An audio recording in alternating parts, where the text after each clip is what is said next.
So, this lab. Tell me this. I need to call it PrEP. Yes. The PrEP is the one you take if your partner is positive. Yes. As much as Abantu, they are taking a PrEP to avoid being contaminated with the virus. Yes. So tell me this. There's this one they call PrEP. According to my understanding, PrEP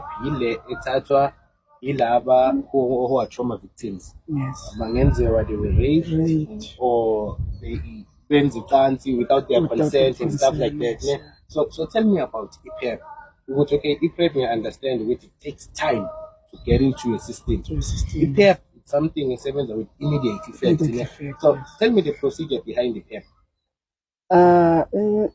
Procedure PrEP, my brother, it's work on victims, maybe rape, as you specify. That's when they take you to doctor, that's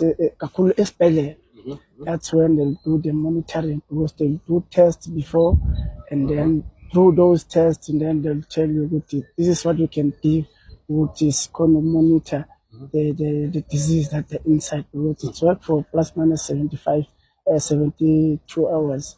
Google system, it flash out.